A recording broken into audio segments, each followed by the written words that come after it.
Russia, Sverdlovsk region, the town of Kamensk-Uralsky, the Strashnota channel already has other videos about the terrible cases from here. September 2005. The quiet little town was peacefully sleeping when one of the residents on Shestakova Street was awakened by the barking of a dog. The man leaned out the window and noticed some commotion in the darkness, as if someone was fighting. "Why are you making noise? I'll call the authorities right now." In response to his shout, someone threw an object toward the window, which hit the glass and fell to the ground. The noise stopped.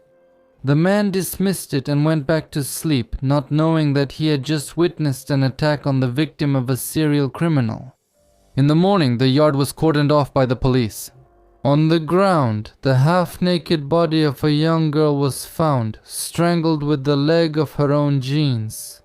There were no scratches, bruises, or biological traces. The girl was discovered by neighbors, who immediately recognized her as a resident of the neighboring building. The motive for the crime was unclear. There were no signs of abuse. The victim's belongings were untouched. Only one sneaker was missing.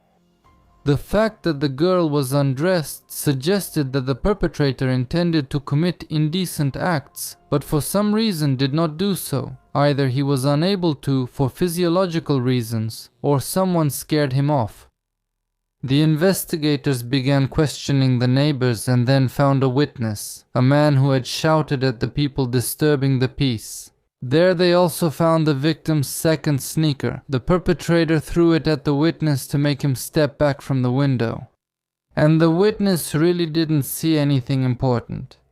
It was so dark outside that the witness couldn't even say how many people were in the yard. The fact that he heard a dog barking could have been a clue. The victim didn't have any pets, so unless it was a stray dog passing by, the perpetrator could have been a dog walker. But the investigation didn't go beyond this assumption. There was neither evidence nor witness testimony. Most likely, some dog walker was out for an evening stroll, met the girl, started making advances, and when she refused, attacked her. Then, after hearing a shout from the window, he ran away.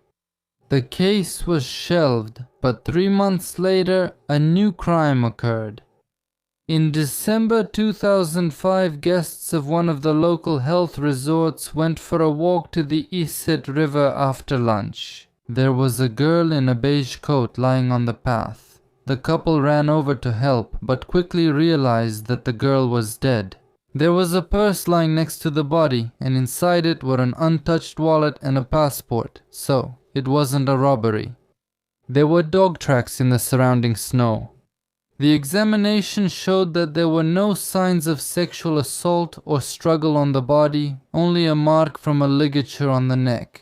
The mark was smooth and not closed, as if the girl had been attacked with a thin leather strap from a dress or a handbag. Then the detectives realized that this crime was suspiciously similar to other attacks where girls were killed with their own items of clothing. The first such case in Kamensk-Uralsky happened in April 2000. A local pensioner heard some noise in the schoolyard outside her window at night, and in the morning she decided to go see what was there. Tamara Semyonovna had no idea that she would discover traces of a terrible crime. Away from the path that people used to cut through the yard to the Iset River embankment, the pensioner found the naked body of a young girl. She was lying just like this. Her head was on this side, her legs toward the fir tree. Her arms were spread out, her legs apart. Her clothes and bra were nearby. Her clothes were somewhere around here, and there were black tights.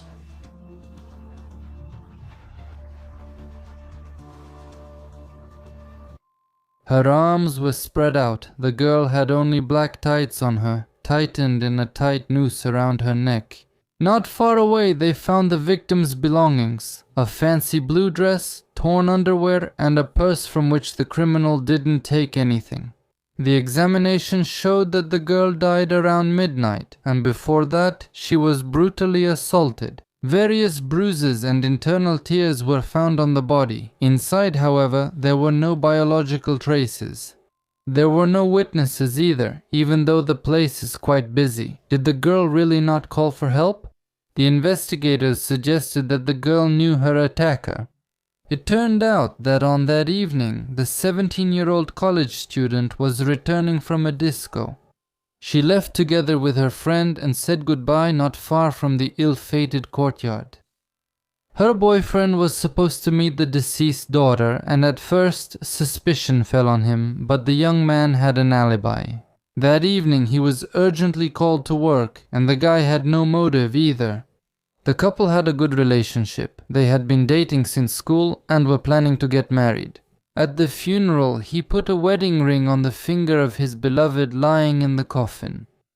The investigation reached a dead end. They questioned all the victims' acquaintances, all the residents of the nearby houses, everyone previously convicted of similar crimes, but found no leads. And a month later, a new crime occurred. 18-year-old high school student Alla Sapogova went with her friends to celebrate May 9th in the city center. The girl wanted to watch the fireworks, so she told her mom that she would be back late. The woman was afraid to let her daughter go. She knew that a 17-year-old girl's body had recently been found in that area. Later, she recalled, when Alla was getting ready for that evening, I even thought to myself, Alla, God forbid something like that happens to you. God forbid I have to bury you in a wedding dress.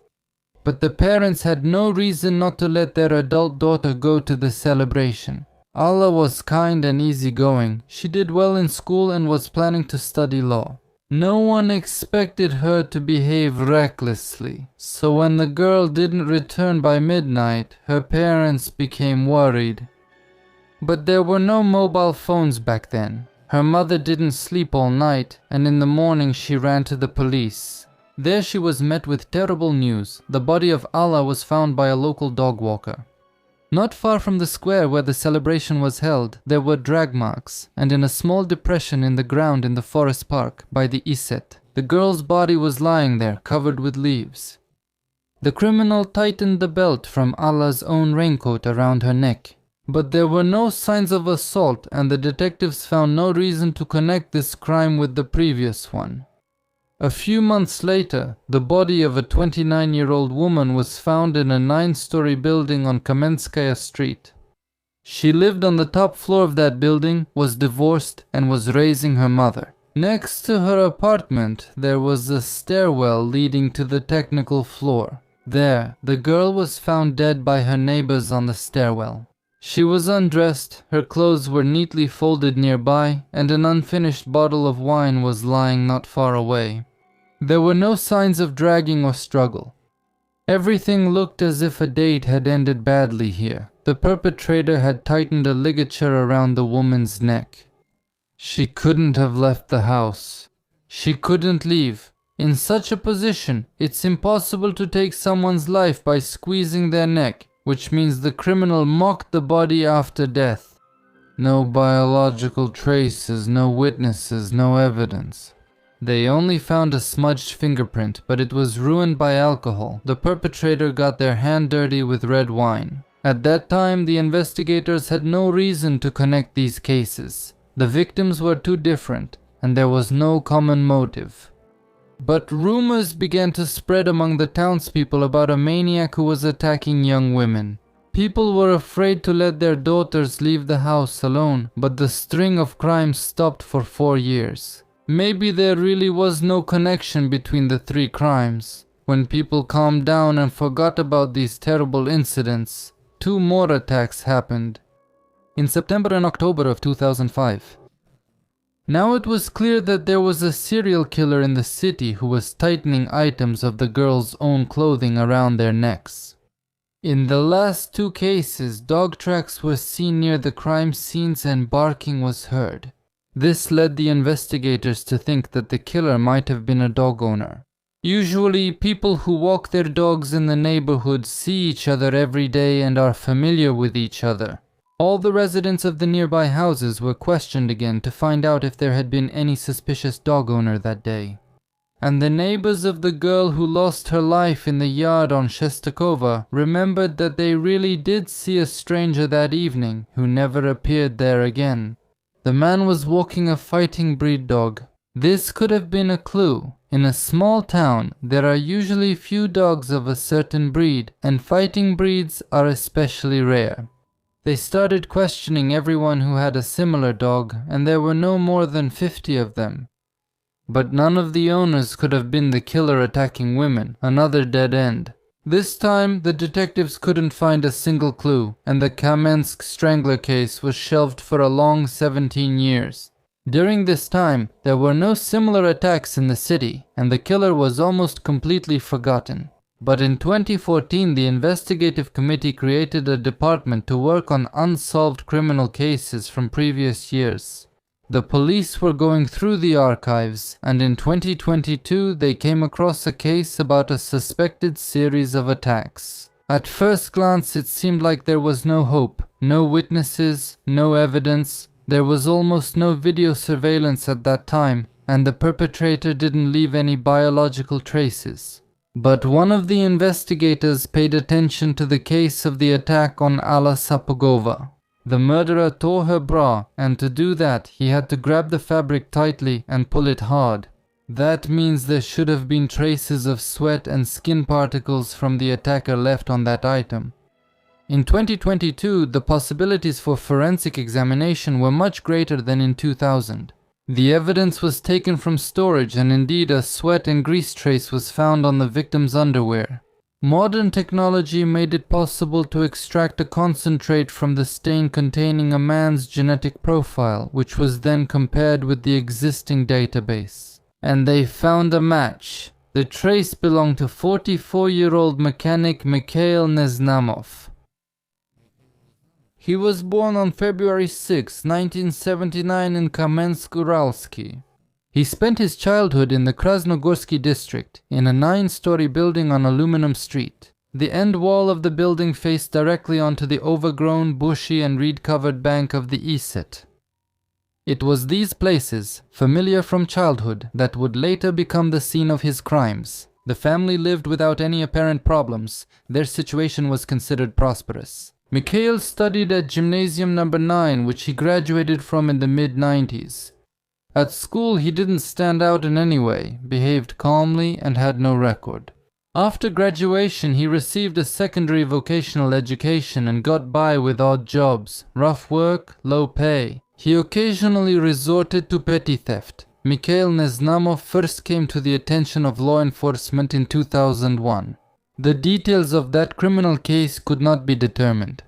It is only known that Neznamov was found guilty of causing the death of a woman by negligence. The court sentenced him to 5 years.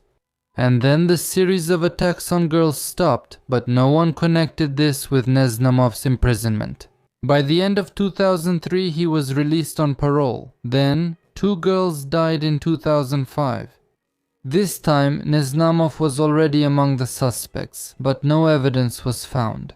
In 2006, he was detained again, this time on much more serious charges, theft and attempted murder. Neznamov attacked a girl on the street, but passers-by noticed the criminal, and he ran away with the victim's purse. Once again, no one thought to connect the chain of crimes together.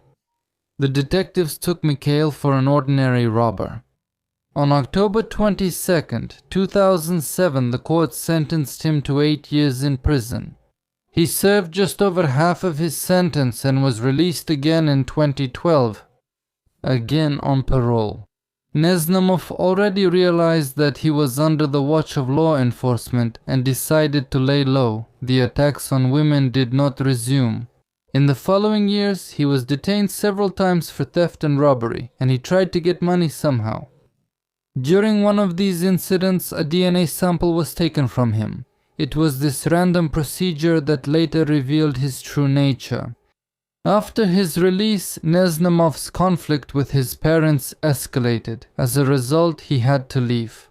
He moved into a dormitory in a 5-story building on Chelyabinskaya Street in Kamensk-Uralsky. There he lived in a small room, started working as a mechanic at one of the factories, and even got married. But the marriage didn't last long.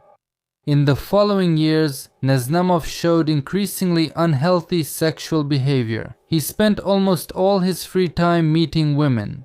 Many of them moved in with him, staying for several days or weeks, and rarely for months. People around him spoke about him in contradictory ways.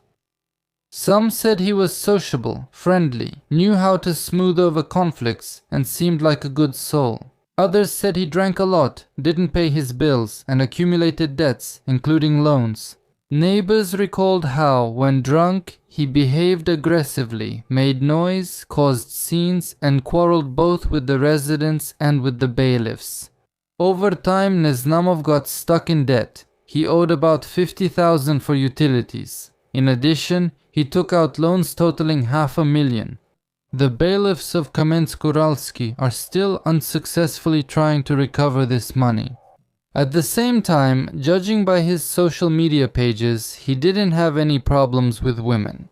He often met new people and never suffered from loneliness.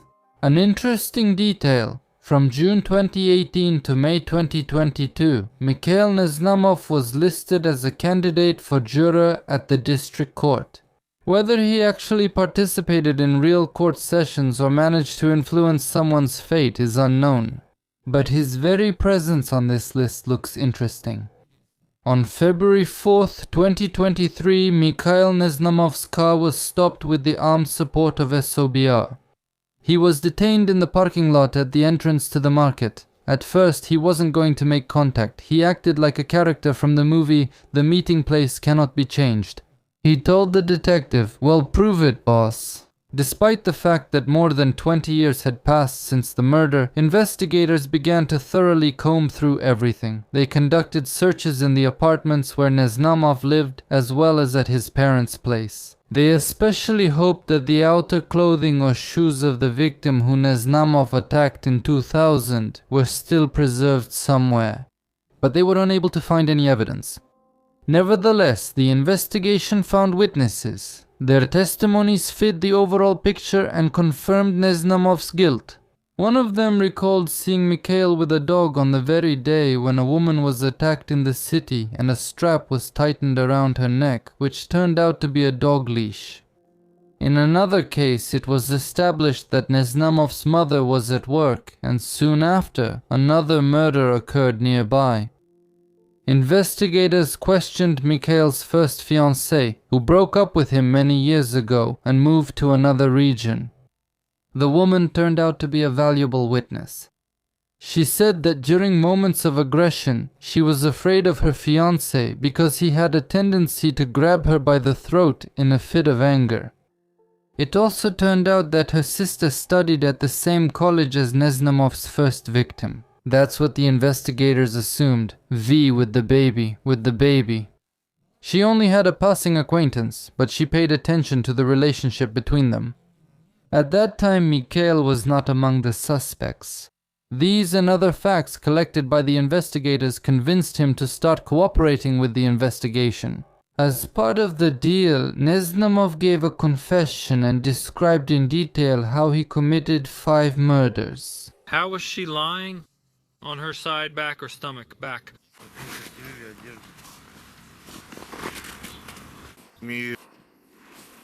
She pushed me away, screamed, "Get away from me." There were people here. He was passing by. He was coming from over there. I held her mouth like this, maybe held her neck, maybe like this. I said, "Quiet, quiet," kept looking over there until they passed by. I did it, then tied it like this. And where did you drag it? Over to that corner. To the corner, right there. No, I left it where I cut it up. I didn't take any belongings with me at all. Did you undress her in one place? Yes, there. The picture became clearer. He knew how to win women over. A charming, cheerful guy with a kind face. He could play the guitar, and he knew a lot of songs. He was pretty good at drawing.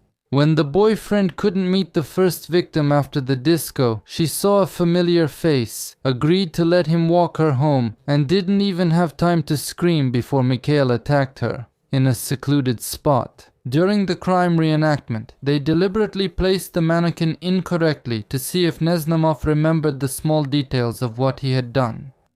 And he immediately corrected the officers and placed the mannequin exactly as it was described in the inspection report of that place more than 20 years ago. He ran into Alla Sapogova by accident. The girl had argued with her boyfriend the day before and was crying during the May 9th festivities.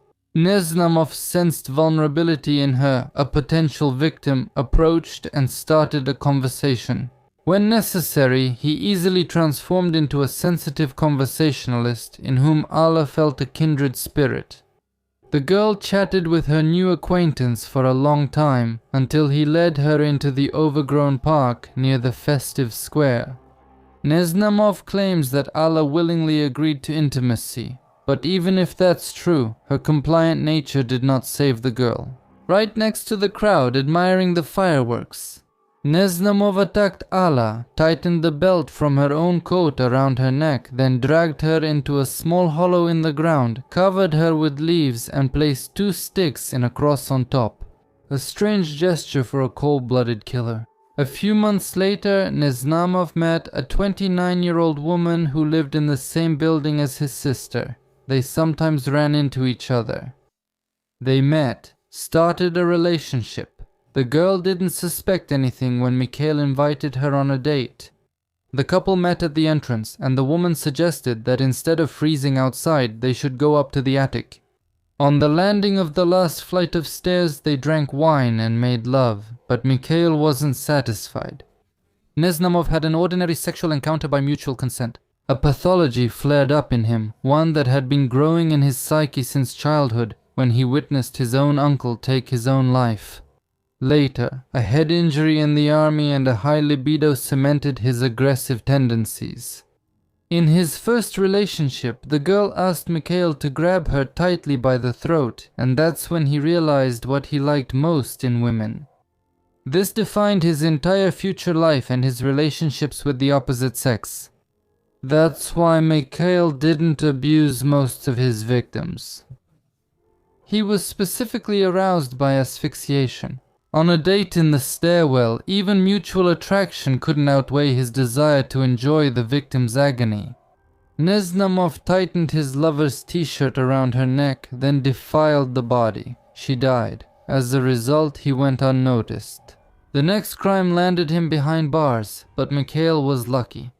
At that time, he managed to convince the investigators that he had no intention of taking the girl's life, and he received a short sentence for causing death by negligence. The previous 3 victims were not linked to this case. After returning from prison, he went back to his old ways. Now, Neznamov would go hunting with a dog on a leash. The friendly dog attracted the attention of girls and gave him a reason to start a conversation. That's how Mikhail met a random passerby in the courtyard on Shestakova Street, spent several hours chatting with her on a secluded bench, and when the courtyard was empty, he attacked and killed her, leaving no traces or witnesses. Apparently, 3 months later, he visited his mother, who worked at one of the nearby sanatoriums. He went for a walk with his dog and met a young woman. He walked with her for about 40 minutes, having a pleasant conversation among the pines on the bank of the Ised River, and then, in a secluded spot, attacked her and tightened the dog's leash around her neck. This time, Neznamov also ended up among the suspects, but there was no evidence of his involvement in the crime. He didn't leave any biological traces or fingerprints. He didn't even undress his last victim. For him, the source of pathological pleasure was the act of taking a life itself. He managed to escape, but in 2006 he was detained when Neznamov attacked a girl on the street. But he was prevented from finishing what he started, and he ran away with the victim's purse. Once again, he managed to convince the investigators that he was not a murderer. He attacked for an ordinary robbery. For this crime, he received 8 years and finally decided to stop attacking women. After being released early for good behavior, Neznamov returned to normal life. He moved into a dormitory, got a job as a locksmith, got married, and had a child. Most acquaintances and friends considered him a good guy, someone fun to go on picnics with. We grew up together, we weren't friends, but we always greeted each other, said the Neznamov family's neighbor, Tatiana. They had a very nice family. My children liked to visit them. We were just shocked when we found out what a monster he turned out to be. I said to his parents, "How did you raise him? Is he always this aggressive?" "Oh, they say when he comes to us he's such a good boy, mommy daddy's so well behaved." Although his dorm neighbors often saw Neznamov's unpleasant side, they said that when he got drunk, he often behaved inappropriately. One of the neighbors later admitted that Mikhail assaulted her, but threatened her to keep her from going to the police. But no matter how hard Neznamov tried to escape prosecution, in 2023 justice caught up with him. Under the weight of the evidence collected, he decided to make a full confession, made a deal with the investigation, and admitted to 5 assaults.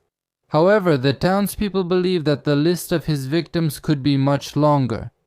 In December 2005, my 16-year-old daughter was walking home from art school, recalls local resident Olga Gulina. She was walking through Bainovsky Garden when someone ran up from behind, grabbed her by the head and neck and dragged her into the bushes. By some miracle she broke free and ran away, but her bag was left there. We filed a report, but they decided it was a robbery, not an assault, and the bag was found the next day. The contents were untouched. We didn't know anything about attacks on girls at that time. After Neznamov was detained, the daughter remembered that his figure and voice were very similar to the person who attacked her. This park was located not far from the dormitory where Mikhail lived, and at that time there wasn't a single streetlight there. At the trial, Neznamov behaved calmly. He made a show of repenting and asked the relatives of his victims for forgiveness. He asked the judge for leniency, which greatly outraged the townspeople. Final statement? You claim your parents are elderly, your mother has cancer, and lately you've been taking care of her. You say you need to take care of her, but you took my daughter away from me and all the parents. You took 5 daughters away from their parents. Who will care for us? I still have another daughter, but some parents lost their only child. His exemplary behavior had an effect. He was given only 17 years of strict regime. This sentence shocked the victims' relatives. They insisted on a life sentence. But the court explained that the convict was charged with committing aggravated murder under Part 2, Article 105 of the Criminal Code of the Russian Federation. The law provides for punishment up to life imprisonment for this. But there's one catch. The 15-year statute of limitations for committing a particularly serious crime had already expired by the time the verdict was delivered.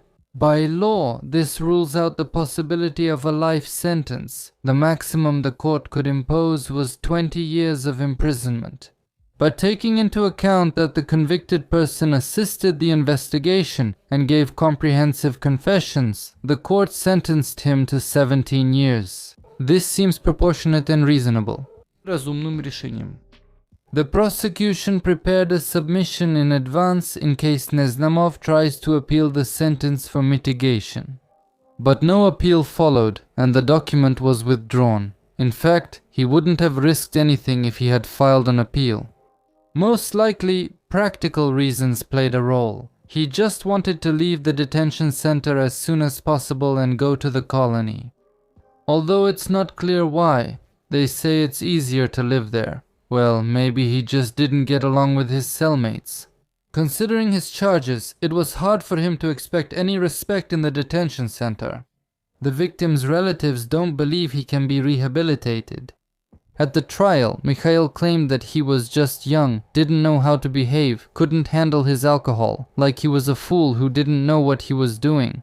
At that point, Alla Sapogova's mother said, "You can accidentally kill one girl. It happens. Maybe you got angry by accident." Men can be aggressive in that way. But not 5 girls.